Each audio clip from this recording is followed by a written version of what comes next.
be going through setting up the Micro-Trak Dual ISOmod. As you can see, this is your home screen. This is what you'll see when you're typically operating. Right now it's configured to have 12 sections on product 1. You can turn those off by hitting the on-off buttons at the top or by pressing each individual soft key. Product 2 right now is set up as an individual channel with just one section. You can turn that on and off by clicking the section 1 button there. If you want to adjust your rate, simply press the plus button or the minus button. That's the same for each channel. You can see we display what our multifunction outputs are configured to be. Right now I have one master and one relief. On the right I have tank level alarms. Those are not configured right now, but I'll show you how you can configure those so you can see your estimated tank level. If you want to switch to manual control instead of automatic control, simply press the auto button. It'll switch to manual. From here, you hold the plus button, your rate per minute will go up, or you hold the minus button and it'll go back down. If you want to go back to automatic mode, simply press the button again. Here we go to off, press it again, and you're back in automatic mode. If you want to turn your whole system off, press this run button. That'll put your system in hold. This is a master switch for everything. If you want to turn back on, simply press back to run. If you are utilizing a task controller, every time you start, be sure to hit this task controller connect button. A message will come up that you need to verify that all your settings are correct. If you know that they are, you can confirm and it'll connect to the task controller. We have another feature built in that I'll show you later that you can enable that and it'll automatically do that every time you start up. Next, we'll go to the totals page. On this totals page, we display the total volume, area, distance, and operating time. We have 3 separate counters. You can have one for a fill-up, one for a farm, and one for the year, or however you want to configure those. Each one of these is reset independently. Here I reset my counter number 1. As you can see, I go to counter number 2 and it has all the previous values there. To utilize my tank refill alarms, on the bottom of this page I have product 1 tank and product 2 tank. I'm going to adjust my product 1 tank volume to 500 gallons and say that I've just filled up. My system is still in run, so it should start counting down here, and you can see on the left the graph turned completely full of black. Go back to my home page and it's black on the right side there as well. Be able to change settings. I'm also going to put the system in run and hold. Next we will go to the configure page. In this configure page we have all global settings. We have 3 tabs of these global settings and these affect both channel 1 and channel 2. My speed source while using the dual ISOmod is almost always going to be remote because we are gathering the speed from the Isobus. If you have one of our Micro-Trak speed sensors installed, you would choose local and then you would adjust the speed cal to whatever speed sensor you are using. The minimum alarm speed is the minimum speed that you will receive an alarm. Right now it's configured for 2 miles an hour. You can be set up for any range that you want, and beneath the value you put there, you will not receive an alarm. My area units right now I have set up as acres. We can set this up as 1,000 square feet or square yards as well. My application mode. Currently I have it set up in normal. Injection would treat channel 2 or product 2 as an injection system. Parallel would be sharing the section outputs from channel or from product 1 with product 2. This way you could have up to 2 separate systems with 12 sections each, but they would be sharing a section output. I also have my quick start time and my quick start speed. What these features do is allow you to simulate a speed for a certain amount of time.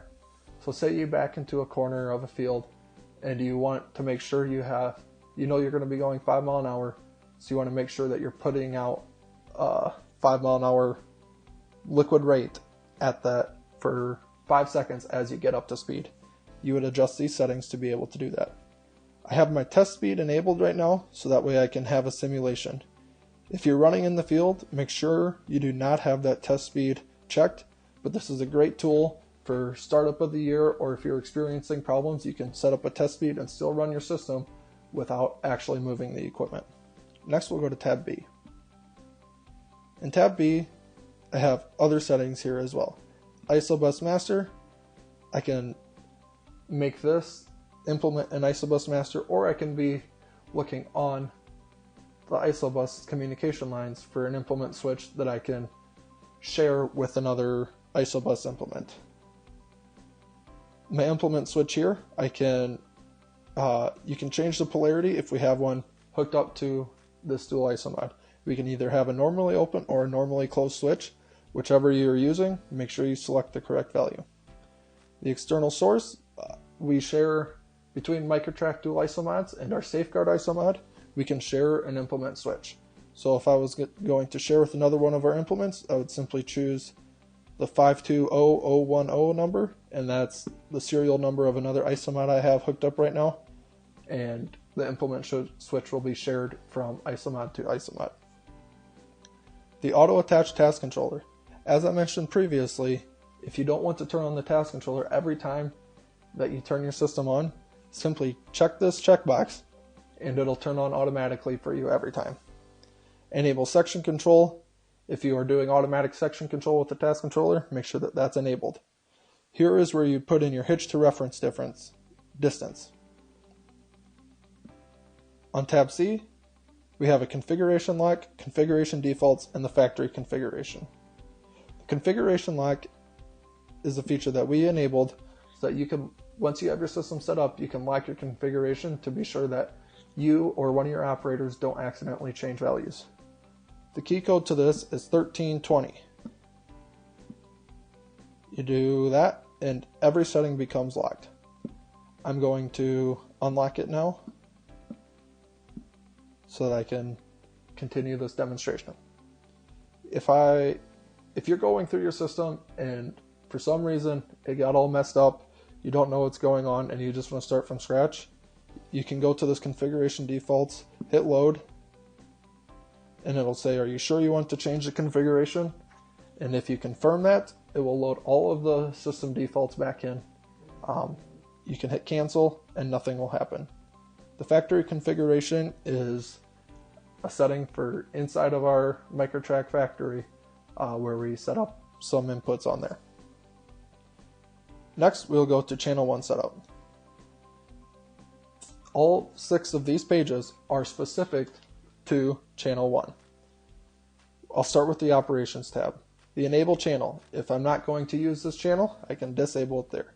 My activity, feel free to put in what activity you are doing there. This will communicate with your Isobus task controller so that way that it gets recorded correctly.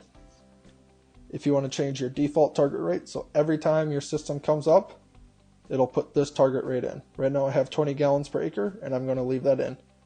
My rate step, that's how much that plus and minus button on the home page adjusts that target rate each time you press them. My material right now I have as liquid. I also have an NH3 and a dry that I can select. My material units right now I have gallons, but I also could use ounces. Next to the control tab. On the control tab, I have all these settings here as well. My minimum flow, if I enable that and put in a value of say 3 gallons a minute, knowing that that's my flow meter minimum, the system will not allow your application to go below 3 gallons per minute.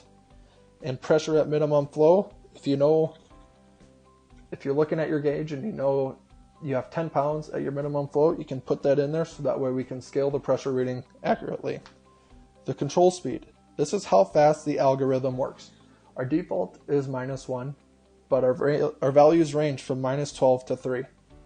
Typically, you'll be anywhere from -4 to +2. We leave it at a -1 because that's the most typical reading we have. But I've also seen systems that adjust too quickly, so I have to bump it down to -4, and systems that react too slow, so I have to bump it up to +2. The higher the number is, the faster the system will react. The lower the number is, the slower increments, or the smaller increments will be the adjustments. The rate change time.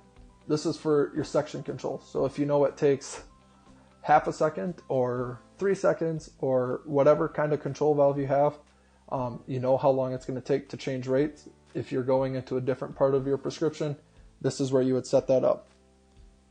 Your automatic delay time.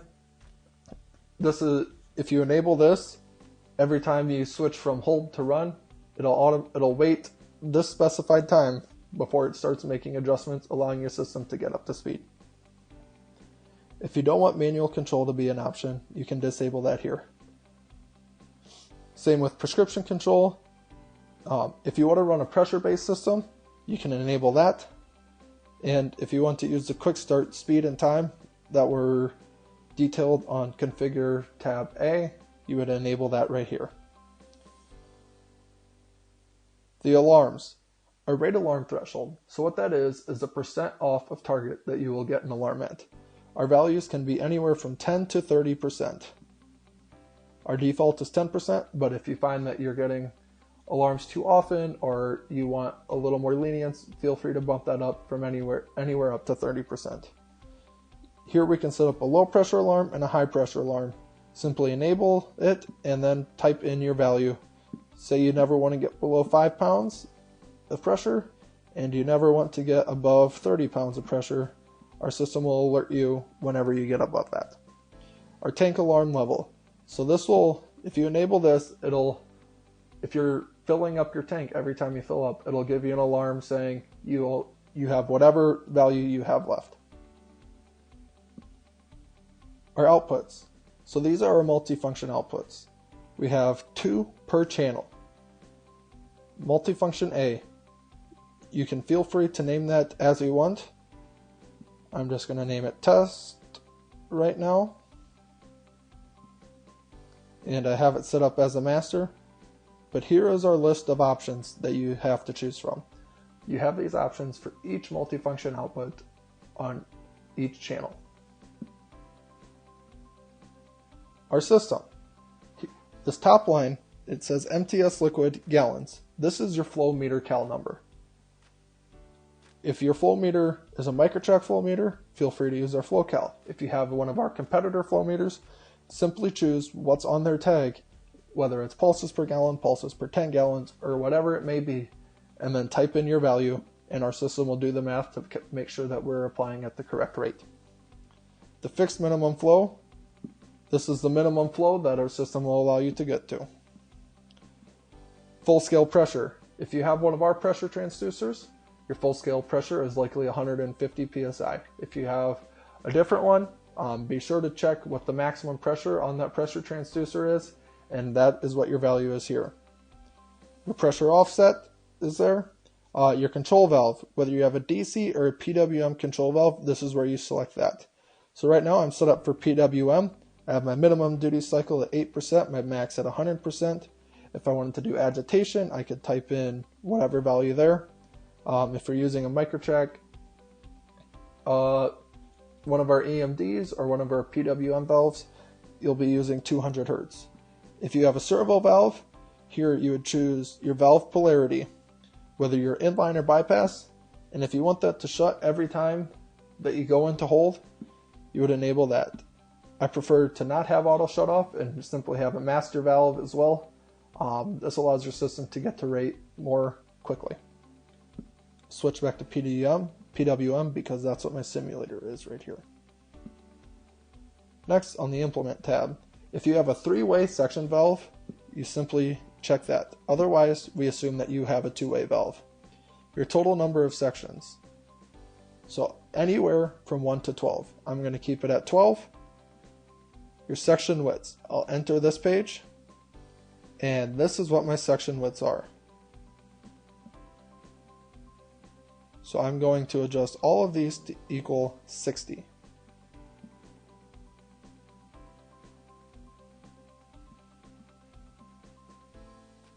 This will simulate having a 60-foot boom or a 60-foot bar that I will be applying my liquid at. if you have unequal section widths, make sure you type in what each section width is. There's no problem with having unequal section widths. We just gotta make sure it gets typed in accurately so we can apply accurately. Go back to the implement page. Here's my section control look ahead times. Right now we have it that it takes 0.2 of a second to turn the section valve on and to turn the section valve off. If you have a 3-second valve, a 5, 7-second valve, whatever it may be, make sure you put that value in here. And here's our reference to center distance as well. Next, I'll go to channel 2 setup, and this has all the exact same settings as the product 1 setup. So to go through these, rewatch product 1 and apply it to your product 2. To save all of these values, simply press the home button. All of these values are now saved and they will be applied to your application. If you don't want to save them, simply turn off the key before returning home and those values will not be saved. Thank you, and if you have any questions, feel free to give us a call or visit our website.